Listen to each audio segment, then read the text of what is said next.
Hello, everyone, and good morning. Welcome to our live feed update for August 11th. I'm your host, Taran Armstrong. And with me today is JT. How you doing, JT? Hey, I'm doing great. I'm super excited. This is going to be awesome. Yes, very excited. So we are here to update you on everything that happened yesterday on the Big Brother 22 live feeds, and it was day 6 in the Big Brother house, Yes. and an interesting day. It's things are kind of starting to come together, starting to solidify. They're kind of gliding toward a finish this week a finish that is not looking great for Keesha. Yeah. I think that there wasn't a lot of campaigning going, but there was a lot of alliance making. A lot of the alliance train really was taking off. And I think that due to the numbers of those alliance members, it's not looking good for Keesha. Yes. In the chat, they're wondering, are you the JT that Danny and Cody are talking about all the time? I wish. Are you a mutual acquaintance? I wish. All right. So let's talk about what's happening here. Again, things are solidifying. They're coming together. And I think that we're starting to look at a situation in the house where there are a lot of people who have a lot of options. And the outcome of the next HOH is going to determine a lot, I think. So let's get into it. Memphis and Cody start out the day, as they tend to do, outside of the HOH room. They check in about the idea about the alliance. Memphis says that he talked to Danny about the idea and that she vetoed the Bailey part of it. Can't do Bailey if Davon is not involved, and so instead they're gonna go with Franzel. Cody says that's probably a good idea because he heard that Bailey and Janelle have something from the pregame that could also be disruptive to a potential group. So that is what they're gonna do moving forward. Yeah, it seems to me like Memphis is doing something here that I really admire when players do, and that is they figure out what they want, and then they figure out who they need to get it from, and they somehow make that player think that they want that thing. So Memphis knows that he wants Tyler and Christmas. So in order to do that, he goes to Danny, who he knows can get Tyler and Christmas, and says, hey, or he goes to Cody and then says, hey, we need to go to Danny and have her get Tyler and Christmas. And then somehow we're going to get to this later on in the day, but have Christmas then come to you so it doesn't look like we're together, which I think was Memphis isn't my favorite player, but it definitely was a smart move for him to kind of do this 6 degrees of separation kind of thing. Yeah, Memphis is approaching every person in this group as though they're the first person he's approaching. It's very complicated to get straight in your head who's supposed to know what. But basically, each person thinks they were the first person contacted. Each person has an order in which they were supposed to have been contacted, and Cody is actually the last person who was supposed to have been contacted, even though he was actually the first person that was contacted. And some of the people that Memphis has talked to have actually gone to Cody to tell him about the Memphis contacting them, and so there's a lot of back and forth here. But this is the idea. Memphis wants to lock down a couple more people today and hopefully get this group started. Yeah, I feel like if this goes to plan, then I think this is gonna be like our new big alliance. And I think this can actually be a successful alliance because everyone that is in this 6 seems to have a grasp on a certain part of the game that the others are lacking in. So I feel like this six really balances each other out very well. Yeah, it's an interesting group. I'm skeptical about like the ties that will bind them because Memphis doesn't want to like sit in a room together. But we'll see where it goes. A lot of them are excited about it. I think that just having any connection is going to be useful for them, and certainly like if say Memphis wins the next HOH, I think we'll really start to see this group solid and wanting to work together moving forward. Yeah, for sure. And I feel like out of the six in this group, that they are not like run to the power kind of people. So I don't feel like if the Janelle Keesha side of the house wins, that one of the six of them is likely to split or to flip. They're going to be like, well, we just need to win veto. And if we don't, we just need to pick which one of us is going to be sacrificed and just keep it pushing. Like they're like, these are like the six, I don't want to say cutthroat because that's not the word I'm really looking for, but these are the six people that are like, it's us six to the end. It's us six or nobody. Mm-hmm. All right, so Cody is going to also talk with Kevin in the have not room. Cody lets Kevin know basically like, I'm in your corner. I think you're good. I've been telling people that I want you to stay. Like I'm serious about this. I would like to work with you, and this can be something good moving forward. Kevin feels good about that. After Cody leaves, Kevin starts talking to the cameras, and he's just like, oh man, I'm gonna take a gamble. I think that was genuine. I mean, like he told me that nobody's talking to him. I know that's a lie, but I say that too. And it's a lie when I say it, and I'm a genuine person, so like it's not that big of a deal. I think he's telling the truth, and he just goes on to like stream of consciousness run through essentially what it's like to be a nominee in the first week, where you are lacking information. You've been nominated basically since you got into the house, so nobody's giving you anything, so you're flying blind. You have to trust what people are telling you when they have a lot of incentive to lie to you. The relationships that you're building are impacted by this invisible wall between the two of you where there's a power imbalance, and you are terrified that you're going to be the first one out. And he's talking through all of the things that he wishes that he could be doing and thinks that he might need to be doing, and like, what can I offer people that's not just generic offering, because Keesha will offer the same thing, and like I gotta find something unique. And it was super interesting. I loved this from Kevin. Yeah, I think that Kevin is the type of player that is going to need to do this a lot throughout the game. In his first season, we kind of got this, but we got it in the DR. Where he like had to like stop for a second, think about everything that's happening, and then how he needs to approach it. Instead of just playing like a fast like head-on game, he like really sits down and analyzes it. And I'm here for Kevin like talking us through his game. I will watch it on the feeds every day. Like, give me more. Yeah. Kennedy in the chat asks a question that I was actually talking about last night on my Twitch stream, which is that a first nominee has never gone on to win the game. Somebody that has faced the vote in the first week, somebody who was nominated in the first week that has not won the veto, essentially, has never gone on to win the game. And that includes Big Brother Canada. Right. Like, it is a significant disadvantage to be in this position during the first week when all of the very important things are happening.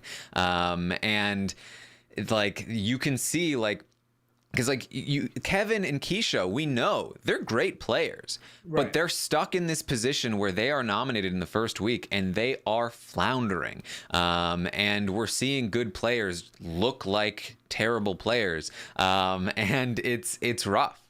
I think the thing that they're missing is the idea that just because these people know you and they've watched you play or you've watched them play doesn't necessarily mean that they're voting to keep you. and that they're good for your game right now. And I've noticed that a lot in a lot of Keesha's conversations is that she kind of just assumes that based on the 6 days you spent together, plus me watching your season and you watching my season, and us having that connection of both being on Big Brother, that you're gonna vote to keep me. But the thing is Kevin also played Big Brother, and Kevin has also been in the house with these people for the last 6 days. So I feel like neither of them are like pushing to stay in the game. And it's week one, where out of any week, this is the week where literally either of you could go. Yeah. So that was interesting. Memphis is going to go and talk to Tyler and give Tyler the pitch for the alliance. Tyler he's down. Tyler just has this like, the response to people saying they want to work with Tyler, it's always the same. Like he puts the smile on his face. And it's like, yeah, man. Like, yeah, I'm super excited about this. Like, let's do this, man. Like, this will be great.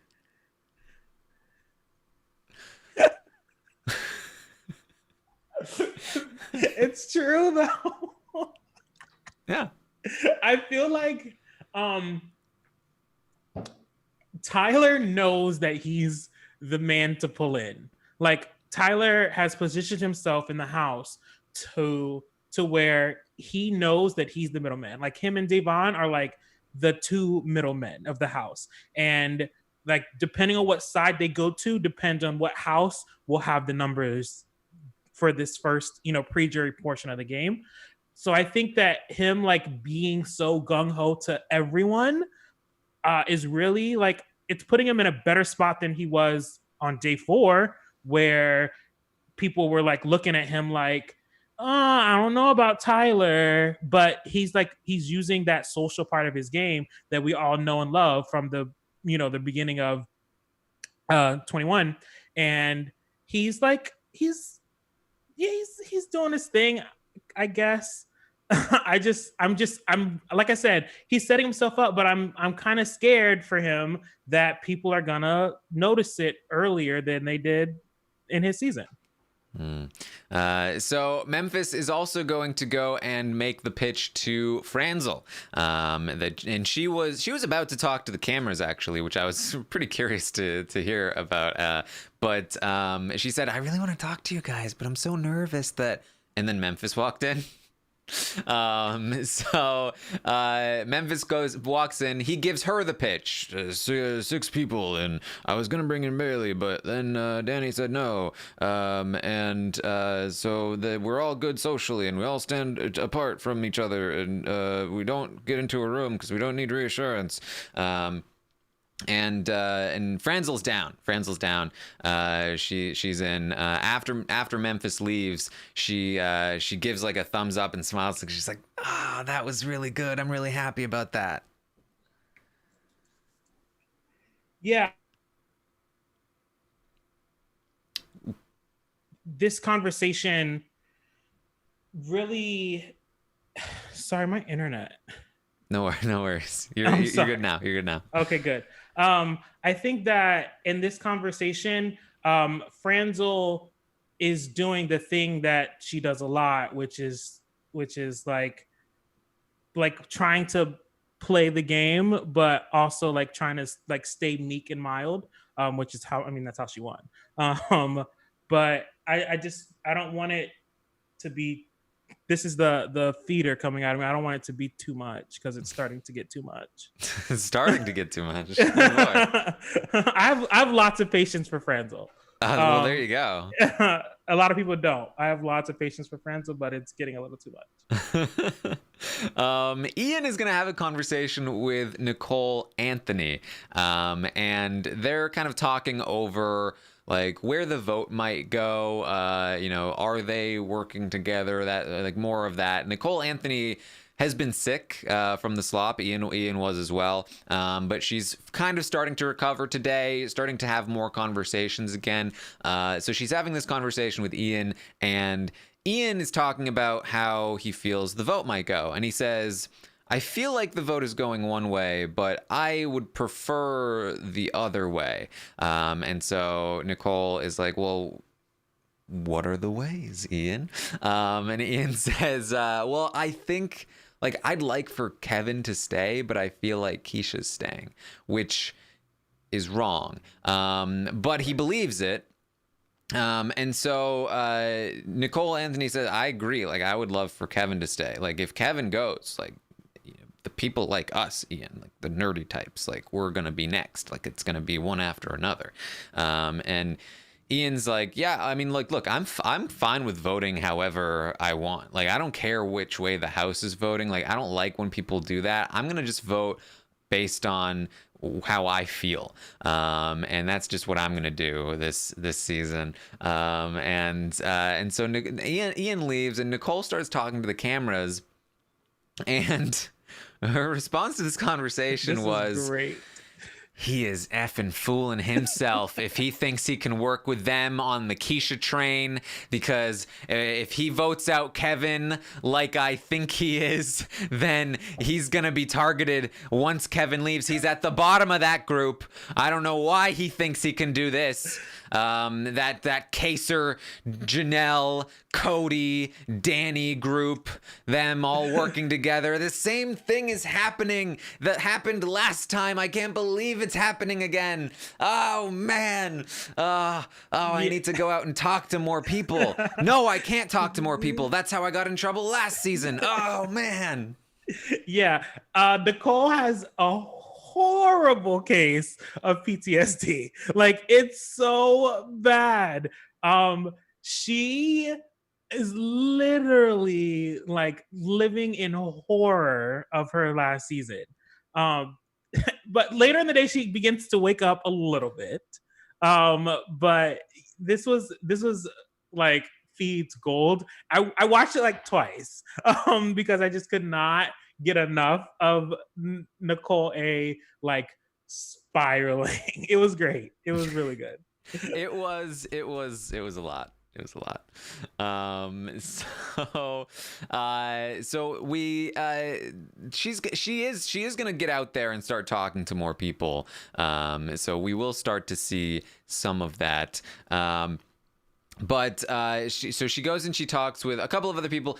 She goes and talks to David, though, most importantly. And they talk again about potentially working together. They do have this connection. They know each other from their season. And they mention a potential group of 5 that includes Bailey, Davon, David, Nicole Anthony, and Kevin would be a potential 5th. Now, this is an awesome group.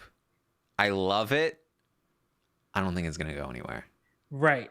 So when they were having this conversation, I had just gotten back to catch up on feeds. So I was like, let me go back and listen to the Cody and Memphis conversation. So I listened to that. And then when I caught back up, this conversation was happening. So hearing those conversations back to back, like in my mind, I was like, oh my God, do we have like our 2 sides of the house? And then I started to think of who was on each side. And I started to think of, you know, how much of a competition threat everyone was, or social game, strategic game. And I agree with you. I don't think this is going to work. And it's for 2 reasons. The first reason is David. I feel like he's trying to do the whole like offbeat POC kind of thing like he has going on part of his game, but then he's also like really trying to get in there with Cody and Memphis, and I don't feel like he has the type of strategic prowess that like a Tyler does to be able to make it work. Like, it's one thing to be a floater, not coaster, but it's another thing to not do it well. And I feel like he doesn't have the strategic chops to really do it the way that it needs to be done. And then the second reason that I don't think it's going to work is because I've yet to see all of them together in one place at one time, like throughout the entire season. At least with the other 6, we can get 5 of them together. We can get like 4 of them together, but I've yet to see this whole group, this other group we're talking about, all together in the same room at the same time, not once. Yeah, and like I said, there are a lot of potential groups floating around at this point. I really feel like the potential outcome of an HOH next week is going to solidify what's real and what's going to be dropped. And in particular, Bailey and Davon have a lot of options. If Enzo wins HOH, Danny wins HOH. Like if the people in the other big power structure win next week, I don't think we're gonna see Davon and Bailey going down with the David and Nicole Anthony ship because they are two potential nominees from a lot of those people. Now, if somehow, some way, Kevin, Nicole Anthony, or even potentially David wins an HOH, I could see this group coming together. I could see them making it a more formal thing for sure. But it's a very select, I think, HOH outcome that makes that work. I to be honest with you, with the way that Bailey and Davon have positioned themselves, I think actually, to be honest with you, this might be a day too late for this. But if they can get David into that 3, if a Janelle or Kaser wins, I could see that becoming a 6, like a Bailey, Davon, David, Kaser, Janelle situation. Maybe, but it just would have to, like, the break there is who wins HOH first. Does the Janelle Kaser side win HOH first, or does the Cody Danny side win HOH first? It really just depends on who gets the week 2 HOH more than who would get the week 3 HOH.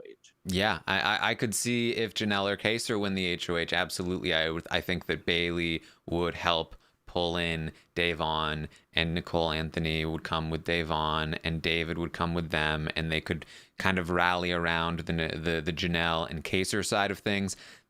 Though I think they would probably still try to point them in directions adjacent to their other power structure. So we're going to have some interesting, potentially interesting situations next week, depending on that HOH outcome. But this is an awesome group of people. Like, I would love for, if this was Big Brother of old, where like not all of the competitions were like just super physical, like I could see this being like a really strong crew. Right.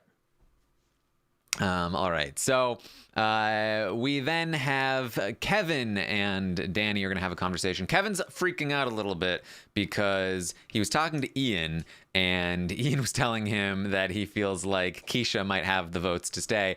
Ian causing a lot of chaos throughout the day with this misread. So Danny's going to try and talk him down a little bit, but he's kind of worried.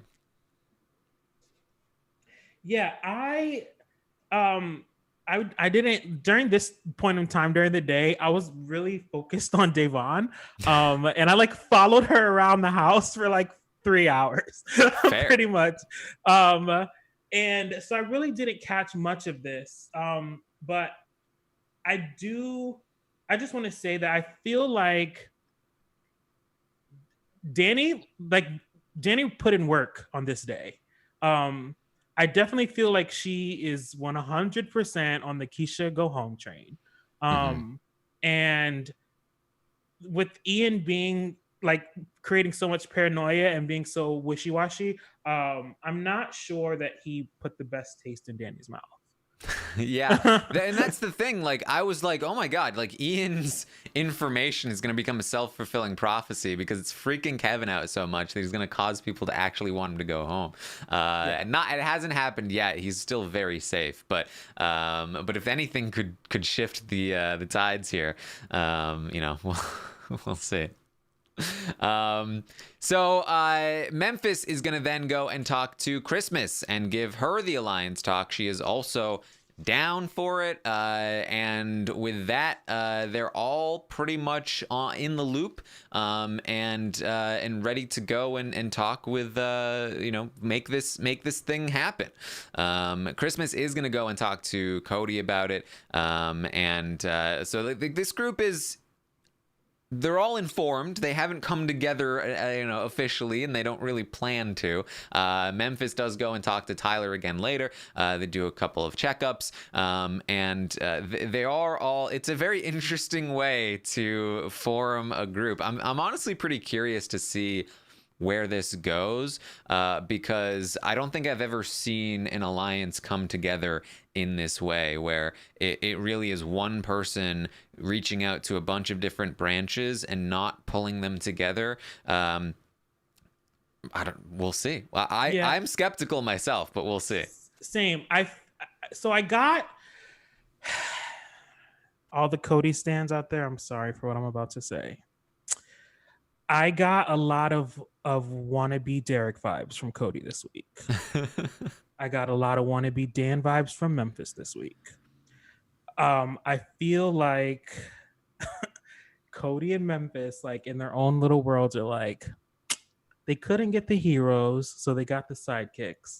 It's time for me to have my sequel. And so both of them are like, I don't know. I just get this, like, these vibes from them. Like I totally do not believe in playing too hard, too fast. I don't believe in that at all. I think you go in the door like feet pushing, but I do believe that you can't be weird about it. Yeah. Don't be messy. That's the key. That's the key. Yeah. And so I don't know, man. I don't, like I said, if they can win a couple HOHs, they can, get a couple people out, they might be setting themselves up well, but I don't see like these two like big heads like trying to work together long term, especially with Danny in that group, because homegirl don't play no games. Like she's gonna be like, so I'm not gonna take you guys to the end. I don't know if you guys want to go out now or later, but you're not gonna sit at the end with me. And I don't know. I just don't see it working. And I feel like with it being All-Stars, they know it's All-Stars, and they know that we're on their behinds, that they're going to be like making, like, this is going to be the season that's playing for the fandom. And you can already see that a little bit, that this is the season that's really like playing for the fandom. So they're going to be at each other's throats. And I think I'm not confident that this group will work. If they can win HOH next week, we might have a different conversation. But I don't know. They're just, and like I said, again, they've not, I don't know. I'm scared for them all. I mean, it's not surprising. It's not surprising that, we talked about this in the preseason. We talk about this all the time with returning players, that when you play in a season with a great player, somebody that won the game, you often tend to emulate their style. And if you were the closest ally to that great player, it's not surprising at all to me to see Cody operating in a similar way to Derek, because he was part of Derek's game. He was a big part of Derek's game. So even like just naturally, this is kind of how he did play. And now he's really just trying to like fill in the hole that is Derek by like getting like doing the what would Derek do, right? Right. And I feel like it's like they're doing like the opposite of Enzo. Like Mary said yesterday, it's like Enzo in his brain thinks that he did everything right, except he didn't win that competition. So he's not changing anything he's doing, and that's going to be his downfall. Yeah. Enzo is literally, well, Enzo is doing the same thing he did last time, but like multiplied it by 2. He was like, all right, here we go. You ready? You guys ready for this? It's like, here's the business pitch from Enzo. It's like, right. You guys remember the Brigade. Great product. Oh, amazing. Sold like crazy, super effective, wonderful. It was great. Here's my next box of crayons. Ready for this? It's the Brigade, but 2 of them. 2 brigades. Yes, that's right. 1 brigade is great. 2 brigades are amazing. Greater. Yeah, it's This is the quite an interesting bunch, and I'm super excited for this season. It's gonna be great. He listened to my alliance structure podcast and he was like, I know the next evolution. It's not a bigger alliance, it's just two of them. All right. Oh, That's what's going on there. Ian is gonna go, Kevin is gonna talk to Davon, and Kevin is worried about this idea that like Ian thinks I might not be good. Davon says, "Don't worry, I think you're fine. I'm counting votes, and I think you've got the votes." Kevin is saying, "Okay, you're saying I'm good. The people I'm gunning for are the people that I think are coming for me this week. That's what if that means Janelle, my idol, sorry, Janelle. Definitely Memphis. Memphis is totally coming for me. Obviously, everyone's saying it. Nicole Anthony saying it. Ian saying it. They both have a pulse on the house. Memphis is obviously trying to get Keesha to stay because they're a pair. And so Memphis is going up on the block if I win that HOH. Maybe with Janelle, who is also pushing for me to go. They'll get there. Kevin. They'll get there. Nicole A also does talk to Memphis, and Memphis tells Nicole, like, I don't care about Keesha staying. In fact, if she goes, that's probably good for me because people falsely think that we're a pair. Yeah, and I feel like Keesha is this is why I'm frustrated with their campaigning tactics, because some days Keesha is using her connection with Memphis to try to stay. Some days she's using her connection with Memphis to still try to stay, but to get Kevin out. Like, I feel like some days she's denying it and some days she's not. And I don't know. I don't know.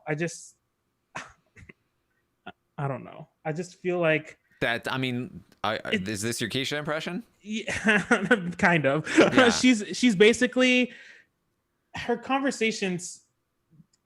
campaigning conversations are not like effective. Is like even too good of a word for it. Like they're not even like comprehensible. Like she doesn't know what to do. She's never been in this spot before. Like, again, being the first week nominee is like playing an entirely different game.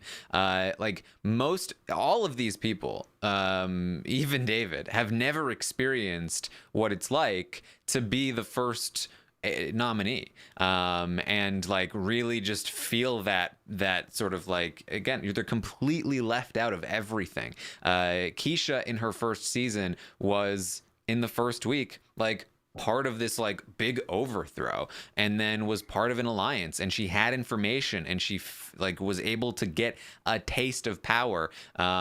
Playing from that spot is so dramatically different than playing from the bottom with no information, nothing. And she doesn't know what to do. Like, it's like you can be a great warrior, right? Great swordsman, deadly across the land. But if you have no idea how to fight hand-to-hand combat and you don't have a sword, you're now useless, and right. You're as deadly as a kitten. So like that's kind of where Keisha's at right now. Yeah, I mean, I know she's watching that Big Brother. Like, just proactively lie. Like, enough week one, like pre-jury nominees don't do that enough. Like, they don't proactively lie. Like, make something up. Like, just make something up to like draw some, to put some paranoia in people's minds. Like, I don't know, say you saw you walked in on Kevin and Cody and they said the word two when you walked in the storage room or something, and then go from there. Like, make something up. Like, do whatever you need to do to stay. You're gonna be first boot on All Stars, girl. Look, we've got a couple of days. I'm hoping that she really starts to pick up steam. The problem is, and like what makes these big alliances so effective, is that like they're very good at just like nullifying the masses, just like making you feel just comfortable enough that you're like, I'm worried, but I'm also worried that if I do too much, then I might mess up a position that I'm actually like they're more worried that they're gonna screw themselves over than they are that they are gonna lose, if that makes sense. Like I'd rather get voted out first than because I got put up and it was a sucky situation and there wasn't much that I could do, then me be fine right now and then I go balls to the wall and that screws me over and I'm known as the person who was safe and sent myself home in the first week.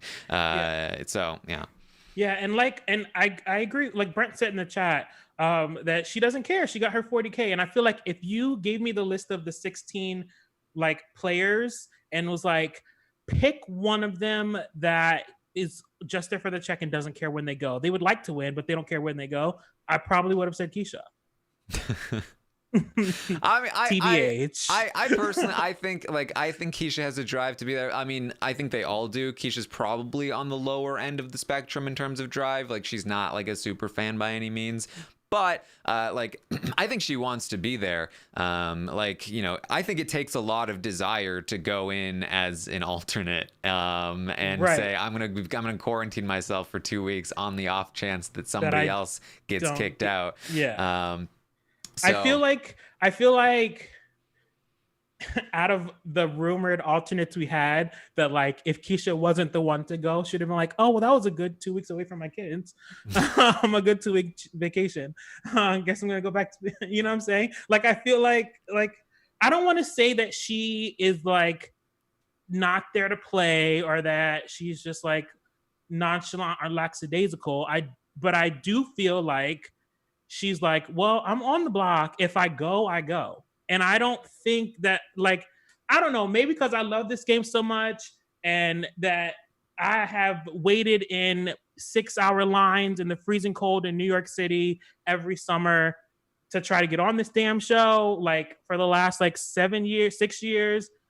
And I really want to be there. and that you're there and you don't really want to be there kind of gets me a little mad. You know, I'm just a little tight. I absolutely hear what you're saying. I do, though, think that the situation makes it seem like she is a lot less driven than she actually is, because she's in a situation where she doesn't know where to direct her energy.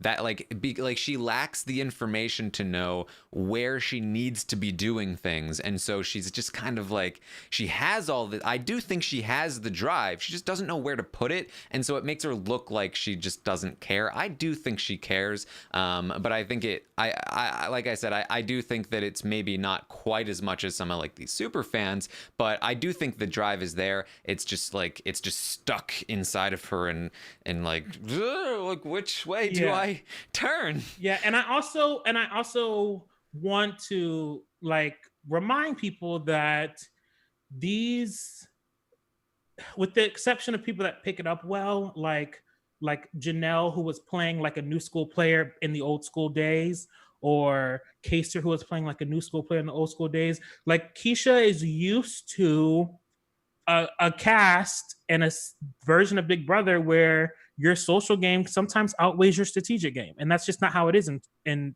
2020.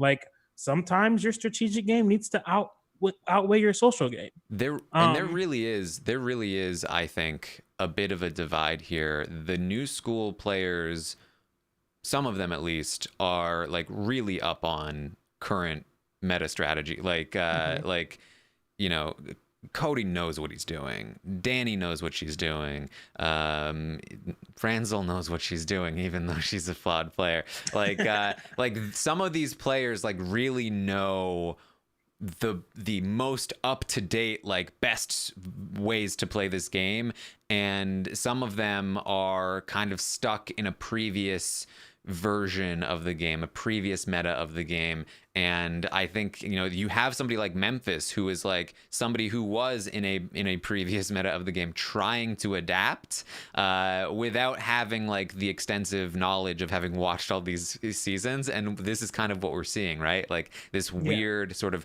new branch, which is why I'm super curious to see it, because it's not attached to the meta of Big Brother that is evolved. It's like you took Big Brother 10 and then said the rest of like Big Brother 10, after Big Brother 10 doesn't exist, where could Big Brother meta strategy have evolved if we start there and then move somewhere else? Yeah. And that's kind of where Memphis is right now. Yeah, exactly. It's interesting. It's interesting to me. So Day is going to go ahead and talk with David some more about working together.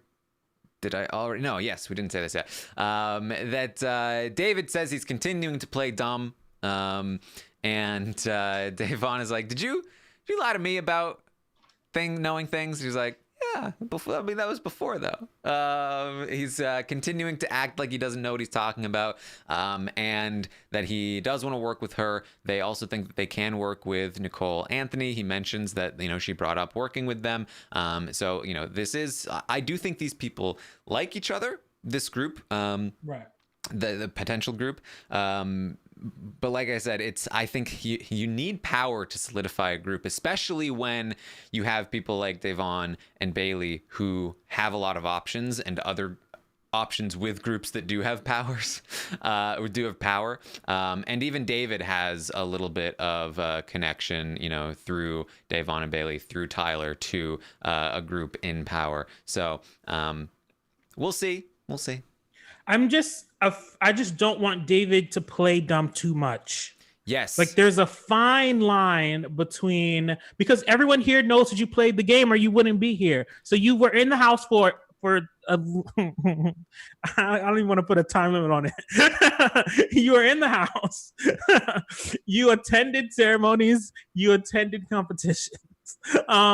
So like even though you left in your one competition you played, you know how the game goes, so you can only put up this act so much. Like I can see maybe faking like about strategy or acting like you don't know about like how certain interlocking things work as far as social structure or like power ranking or anything like that. But like there's only so much you can fake.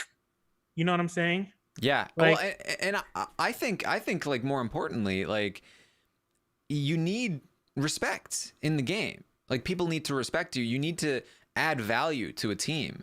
Or like they might include you, they might overlook you, sure, but you'll have no agency in the game if people don't respect you. And they all look at David like, this guy has no idea what he's doing. Like, why would we bring him into an alliance officially when he barely even knows what an alliance is? And that's a problem for him in the game, and it will also be a problem for him if he does make it far in the game. Like, sure, David in the final two can be like, actually, I did know what a veto was way back when. Nobody's gonna care, and they might think he's lying. Yeah, I think that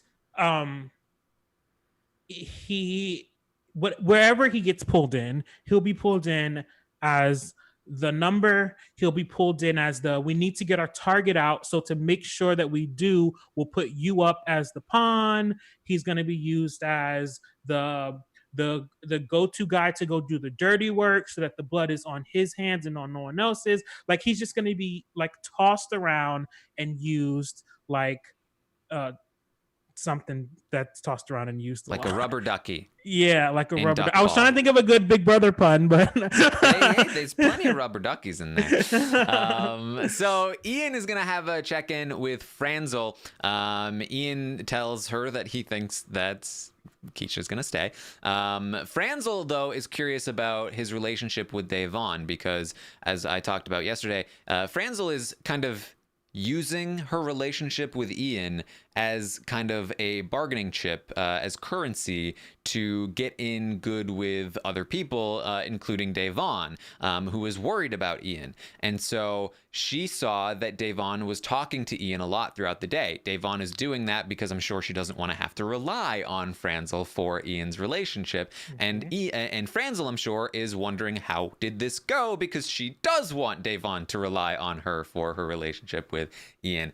And Franzel was probably very pleased to hear from Ian that he did not feel like he got much from Davon throughout the day, and he is actually very concerned about her because he remembers Big Brother 17, that Steve wanted to work with her, and that she said in the diary room that she doesn't want to work with Steve because that guy gives her Ian vibes, and that's dangerous, and she doesn't want those people here. And she wanted to take out Vanessa and Steve because they both seemed too smart. And he just pulled out those receipts, and it's a great read too, because it does mirror a lot of what she has been saying about Ian so far.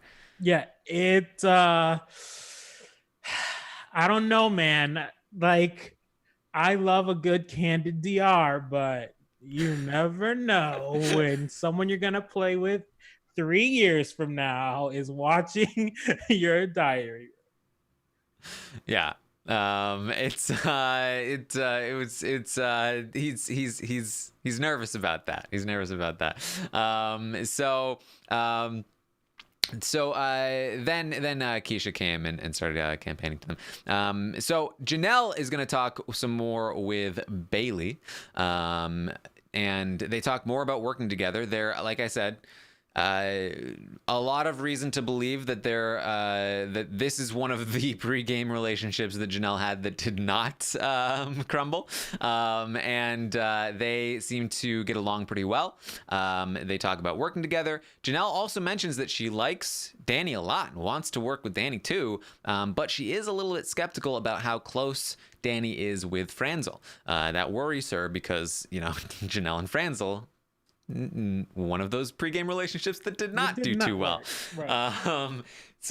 And not only is Danny close with Franzel in the house, it seems, but she's also like good friends with her on the outside. Like, Janelle knows this. Janelle has been trying to tell people this. A lot of other people don't seem to know it very well.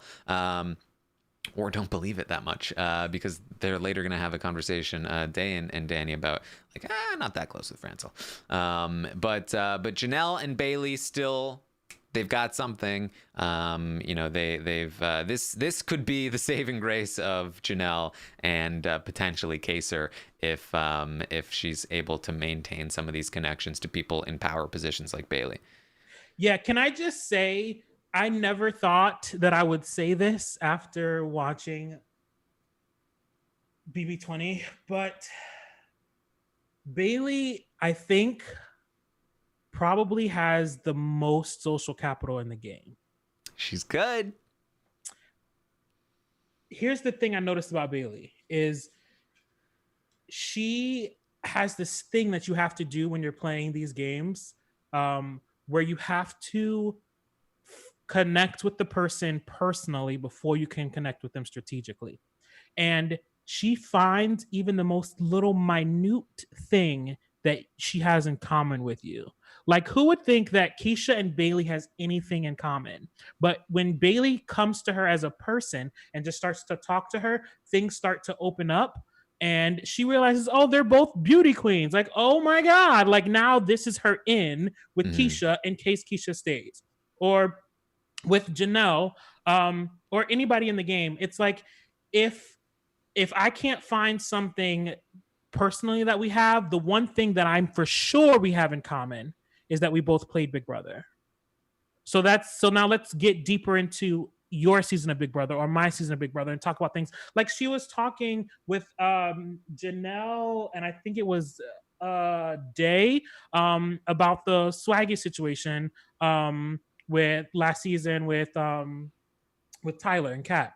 And I think that, like, just little small, like, little conversations like that, she's really, really, really like cashing in her social capital, so that when it's time for her to go to the bank and cash some checks, like, girl is rolling in the dough. Like, I'm so proud of her, like, setting herself up. And I don't want to get like into like all this like POC social stuff, but it warms my heart to see a little Black girl playing this game like any other little white girl could, and like really like be in there socially. We have yet to see what she's going to do with it strategically, but I'm like loving what she's doing socially. And she like has herself set so good right now. So literally, no matter who wins, as if she keeps up this momentum, no matter who wins HOH for like the next 4 weeks, she's going nowhere near the block unless she blacks out on Tyler again, or or uses the veto on the wrong person on accident. Like, Yeah. she's really set herself up very well. Yeah, I mean, look, there's a reason she got an 8 in the stock watch once upon a time. Like, she has some chops in this game. I think she's really good with body language, more so than a lot of people. Like, certainly better than Danny at this. But like, she's very good at like maintaining eye contact and like smiling at people, like in a way that a lot of people are not. And it helps like maintain this like very friendly, sort of bubbly, sort of vibe that she gives off, that I think is very useful. And I see in the chat a lot of people are talking about like the Day and Bay pairing, and if Bay wasn't seen as a pair with Devon. I think that that they both are smart enough to know how to capitalize on that. Because I feel like Devon is a little more strategic than Bailey. If Devon's downfall has always been that she has these great reads on things, but her actions based on the reads are wrong. Like, she doesn't take the right actions based on her reads. So I feel like if Devon got her reads together, because girl, I love you, but this season, no ma'am. I feel like if Devon were to get her reads together, if she were just to be out and about a little more, because I like what she's doing, and I said this on Twitter yesterday. I like what Devon does. And Nicole A does this a lot too, where they'll just find a spot in the house and they'll park it. Like in the mornings, it's the bathroom. Like, you park it there. There's going to be people coming in and out. You can get quick little 10-15 second conversations in that are like good, instant, just check-ins real quick. Or like at dinner time, it's like on that last seat going towards the storage room. Like they find a spot and park it. And Devon does that very well. But I just need her to be out in a little bit more. Like yesterday, everyone was like out in the backyard, and it was just like her and like 2 other people in the kitchen. Like, I just need her to be out just a teensy bit more, and I think that her place will start to rise a little bit. But they're good together. I don't know, Devon. There's just a little something missing with Day. Yeah, I mean, Devon is I think like she's included in this bigger group, this power structure, but most of the people she's hanging out with are the people on the bottom. Like, most of her personal relationships are with people like Nicole Anthony and Kevin, and she has a relationship with Keesha but doesn't give him anything. She's trying to get in with Ian, but it's not really working, and he doesn't have any power anyway. And so really, like, her biggest relationships are with Bailey, who is in better with the power structure than she is, and her biggest connection to the power structure is Franzel, and that's it's not a great place to be, because we know Franzel. So Kevin and Tyler are going to check in a couple times. Kevin says, again, I want to work with you, Tyler. When I saw you in the group, I was like, this is great, and I would love to keep this on the down low, but like work together. And Tyler again is like, yeah, man, yeah, that's awesome. Like, let's do this. we can run this thing, man. Oh goodness.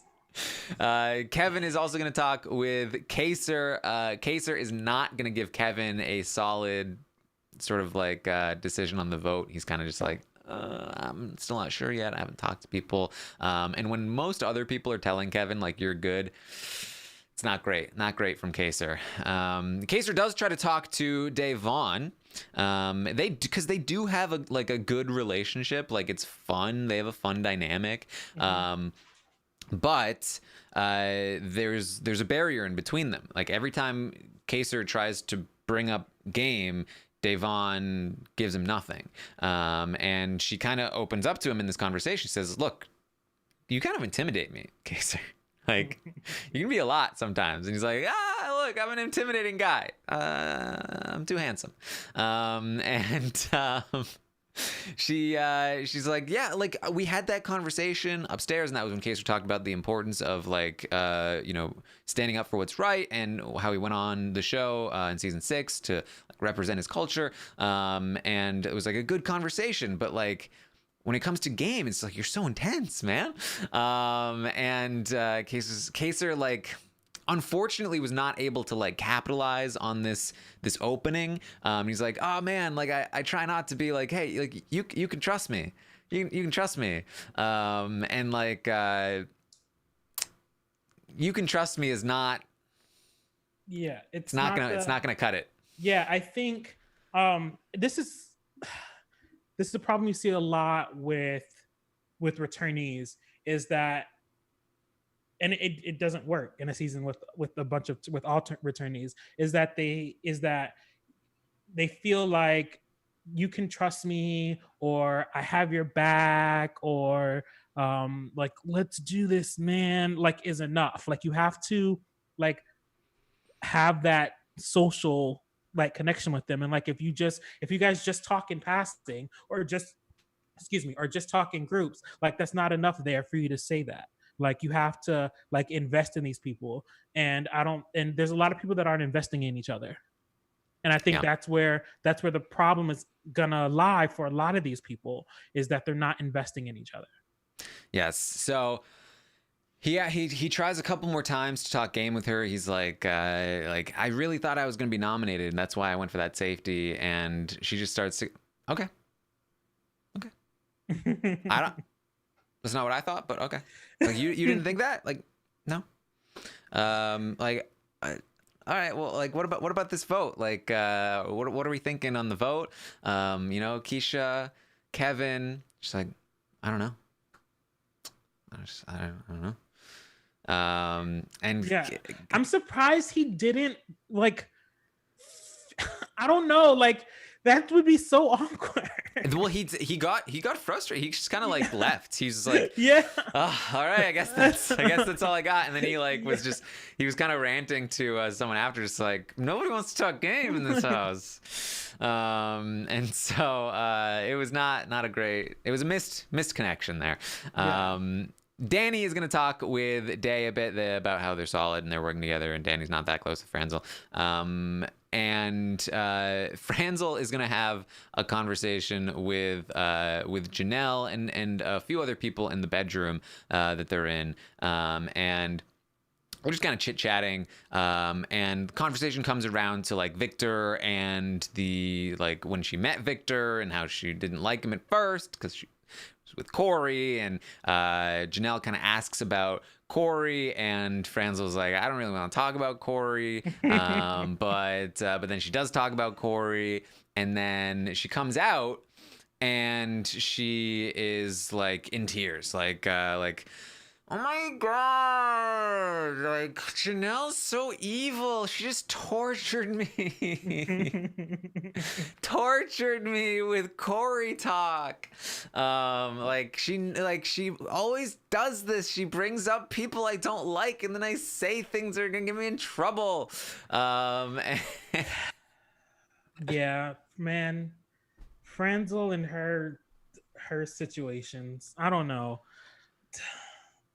I feel like like in a perfect world, I would just like want this to be like strategy. I just want to be able to come on a podcast with Taran and say, you know what, Nicole is like really playing up like the whiny baby underdog thing, and I think like people are like gonna drag her like pretty far for it because she can be beat. But it's like, no, people are gonna drag her to the block because she's annoying. I'm telling you guys, this is like exactly what people were talking about on season 17 with Vanessa. They were like, I wish this was strategy, but I don't think it is. I wish she would own her stuff, but she doesn't. And like it's a similar thing where it's like this sort of like this flaw in their social game, it has to be overcome. She's constantly putting out her own fires with her strategic side. And again, to be clear. I do not think that Franzel is at the same level strategically as Vanessa, but I think they have similar flaws and similar ways of operating around those flaws. And I think the fan base reacts to them in somewhat similar ways. At least they did during the season of 17. After 17, people are now like, oh, we always loved Vanessa. I see you guys. I see you guys. But yeah, I mean, this is messy. This is messy business. And afterward, Cody was just like, man, like, what the? Christmas was like, what was that? Yeah, it got really intense. Kind of, I don't like. It was a little bit hard to watch. Like it got bad. I don't know.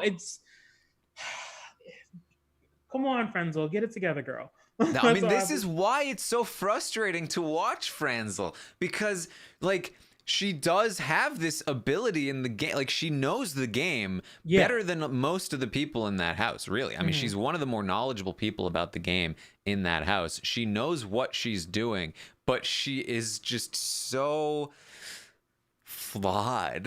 Yeah, like she can't a lot. And like the paranoia, I do think, is part of what makes her a good player, because she never gets comfortable. She's always worried and paranoid, and like it helps keep her on her toes. That's true. But it hinders her socially is the problem.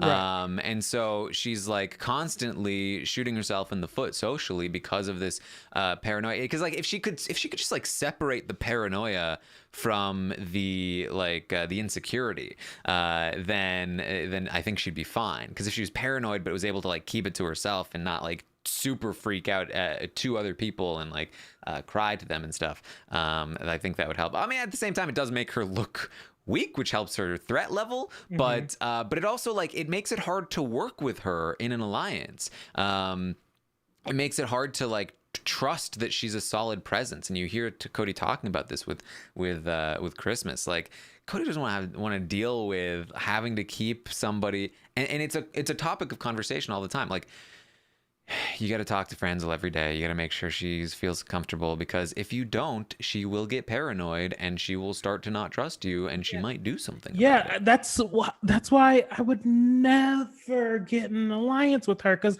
like I don't need to have to check in with my allies every 2 minutes. Like Franzel is a terrible. Franzel is. I talked about like people that are good allies in this season. Franzel is the worst ally imaginable. It's bad because not only like do you have to like check in all the time, but you also have to like, because of who she is and how she plays, you also have to make sure like all the time that she's not playing you. Like she's so slippery and she's so devious. She will cut anybody's throat. Like she's the worst ally. She does not give a F. Like she doesn't. And granted, I love a good Savage player. Like I love it. Like I'll vote out Jesus. I don't care. Like I love a Savage player, but like, but she'll cry and blame you when she does it. Exactly. Like, girl. It's why did you do this, JT? You made me do this. Oh, jeez. Come on. Oh. She does have a conversation with Cody about Cody's a little bit nervous about Danny. He's seen Danny talking to a lot of people. Now, we know that Cody was nervous about Danny prior to including her in all of these things. So that nervousness is kind of bubbling up again. Cody and Danny had a little bit of an argument about COVID yesterday. And OMG. Yeah, because Cody is becoming problematic. Not very educated on the situation, and Danny was like not pleased with it, and they got into like this sort of like a little argument. And like the thing about Danny works with the people she likes. I don't think she liked that argument. And since that argument, I haven't seen them as chummy with each other as much. I don't think it's a big deal. I don't. But it could be representative of future conflict between Cody and Danny, which could be very important to how the season turns out, because if they aren't able to get along, if they don't trust each other, then this whole power structure will crumble. They are two very, very key foundational members, and there's not full trust there. Yeah, I have never been on the Cody train, as I said before, but I didn't even buy a ticket after that. Like, Cody, I don't know. Like, I'm very like pro let's not all die. I'm very pro wear your mask. I'm very pro social distance. Like, I'm very pro all that. So I was like 100% in Danny's corner. And it's not even like what Cody was saying, because like I've run into people, on social media and like in my everyday life that aren't necessarily as educated about the pandemic and how it's affecting our world. But it's not what he said, it's how he said it. Yeah. He said it very like, I don't care. Like, it's not that bad. It's just the flu. Like, I've had my soccer players have had it and they're fine. And like Danny's trying to get me to understand that, okay, that may be cute and all, but it's still people out here dying of coronavirus. Like, wear your mask, bro. Like, and she's trying to like get him to understand that, and he's just so like nonchalant about it, and that's what makes her mad. Is that he's being so nonchalant. It's like, okay, if you don't understand something, let's have a conversation about it. Like, let's have a civil conversation. We in the Big Brother house, we ain't got nothing but time, so let's have a conversation. But like, don't be can I say asshole? Don't be an a-hole. Like, yeah, and to be clear, for what it's worth, Cody did say, like, I'm not saying don't wear a mask. I'm not saying that I didn't social distance. I did all of those things. But what he was doing was he was downplaying the virus itself. Like the vibe I get from Cody is that he read on Facebook somewhere that like, oh, coronavirus has existed long before this thing, and so he keeps saying that like it's existed long before this thing, and he called it the sniffles, and he said, yeah, like my soccer players have gotten it, and there was like this sort of like miscommunication where it sounded like he said, like when he was saying, he was like I can't remember the exact way. It sounded like Danny thought he said he had it. He didn't say that. He said his soccer players had it. But Danny thought he said he had it, and he was like, I didn't say that. And she's like, now you're taking it back? Roll the tape. Yeah, roll the tape. She was so tight. She was like, what? You just said you had it. He was like, no, I didn't. No, I didn't. I did not say that, because he could tell that she was getting pissed off. Like her daddy was coming out. Like, she get it from her daddy, and it was coming. Like, you saw Evil Dick on his way out. And he was like, oh shit. Like, I did not say that. Yeah. It's man, we're already getting the Yanni Laurel in the chat, where some people did hear him say that he had it. To the best of my ability, when I listened to it, I very much did not hear him say that he had it. It didn't even make sense in the context of what he was saying, and it doesn't make sense that he would immediately deny it if he did say that he had it. So I fully believe that he did not say that he had it. He said my guys. Yes, it did say, like, I can understand where, like, I understood where she thought he said it, but I do not believe that he said it. But again, it's like when we get into these, like, did he say this or did he not say this? It kind of distracts from the overall thing, which is that he was downplaying it to begin with. Like, that's way more what we should be focusing on. But Also, what we should be focusing on is the potential game ramifications of a conversation like this, where this could be a rift here in their relationship. So that was there. He also lets Franzel know that Enzo has been a little bit concerned about Franzel's relationship with Ian and stuff like that. And they also talked about how they would probably put up Nicole, Anthony, and David if they won the HOH. Tell them both that they're pawns, and then see where they go from there. Yeah, and I'm not I don't hate that plan for them.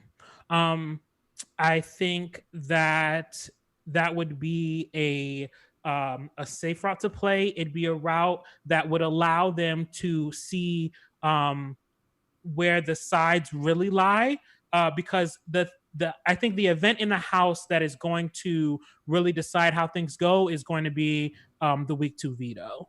And I think depending on who's on the block, we can get some real answers with where people want to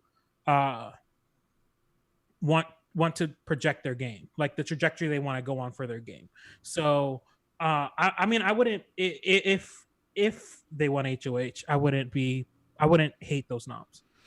Yeah, and honestly, I mean, I still think they should be looking at. I don't think that Cody should be relying on Franzel to keep Ian in check, because I don't think she can keep Ian in check. I think Ian will do what Ian wants to do, regardless of what Franzel tells him. So I still feel like Ian probably should have been his target this week. I feel like Ian should probably be their target next week. I think Ian is one of the more dangerous players in that game for a big power group, because he's not going to care. Exactly. Like, Ian's the type of player to be like, oh, you guys have a power group, and no matter who I put on the block and say my target is, you're not going to vote them out. Okay, I'll just put up 2 of you instead.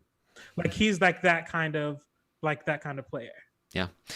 All right. So that's basically what we've got for you. Unless JT, you have anything else that you want to bring up?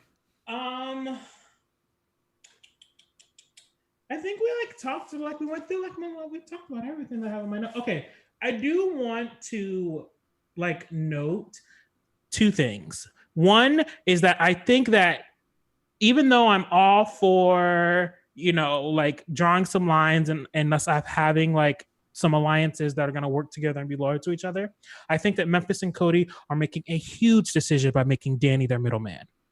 Huge, terrible decision by making Danny their middleman, because the way that Danielle plays this game is she allows you to hang yourself. So she uses what information she can from you. She has her loyalties, but if your decisions, they may be good for the alliance, but if they're not good for her, all right, you can I'll support you, but I'm not making that move. You're making that move. So I feel like they're making a bad decision by making her their middleman, because she is going to know where the power is in that alliance, and she's going to be able to exploit that. Mm-hmm. And then the fact that she's also connected to Bailey, and she has a 6 degrees of separation thing with Franzel with Franzel and Day. I feel like I don't know, if she's able to play this middleman and get into the spot of first jury, it's gonna be a hard road for anyone to beat her in the end. It's gonna be hard. I don't know. She's doing what Devon needs to do, which is talking to everyone strategically and being a little more social. Because Danny still is. I don't want to say she's a recluse, but Danny picks and chooses who she talks to and when. Bailey knows to just talk to whoever's in the room and make it a good conversation, where Danny picks and chooses who she wants to talk to. And her social game is strictly strategy. You know what I'm saying? Her social game is strictly strategy. So, Davon needs to jump on that train, or I don't know. I'm worried for Davon right now. Even she's like in the middle, but I'm really worried that if the wrong person wants HOH, that something could go terribly wrong. Danny also had a conversation with Janelle. Danny's been waiting for Janelle to pull her in, and Janelle basically implied that like we need to get in a room together at some point. Like it basically was like, I'm gonna ask you to the prom soon. Be ready.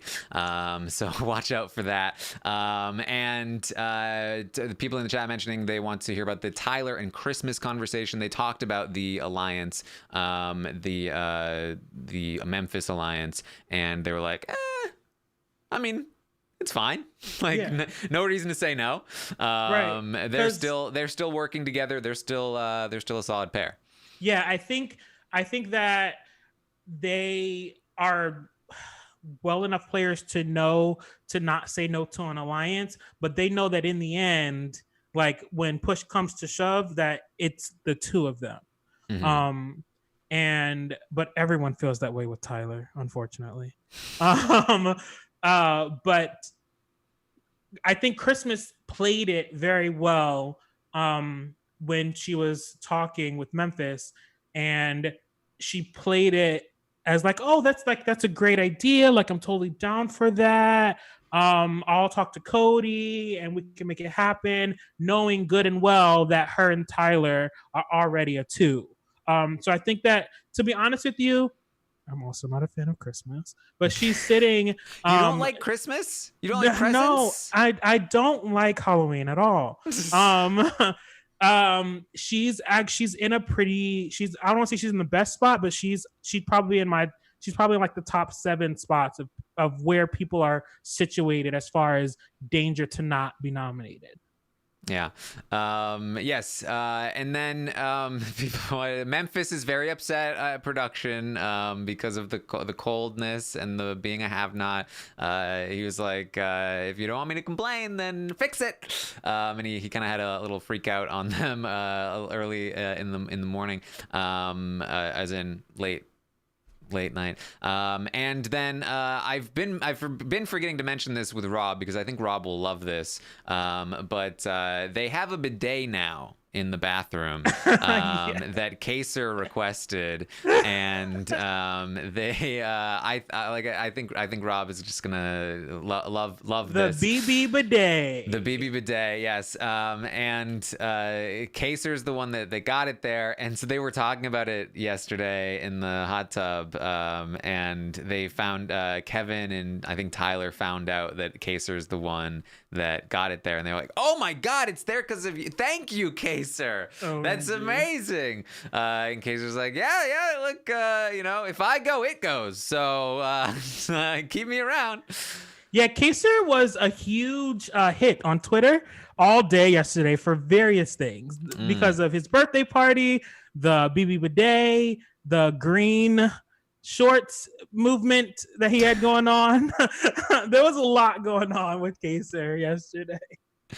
All right. That's what we have for you today. Thank you so much for joining us. I will be back tonight at 9 p.m. Eastern for the first Stock Watch Roundtable of the season. I will be releasing the survey where you can rate all of the players from 1 to 10 based on how they're doing in the game. We will be rating them tonight on the podcast. Should be very fun. And then you can also play along at home in the Stock Watch by going to realitystockwatch.com and purchasing shares in each of the players based on how well you think they're going to be doing in future weeks. It's very fun. Make sure you check it out tonight.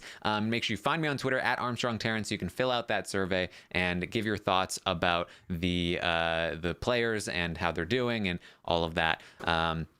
JT, where can people find you? Hey, you can find me on Twitter and Instagram at JTDoesNYC. I just tweet about reality TV, true crime, and subscription boxes. And you can also follow me on Instagram at SubboxJunkie, where I literally just post pictures of my subscription boxes. That's all.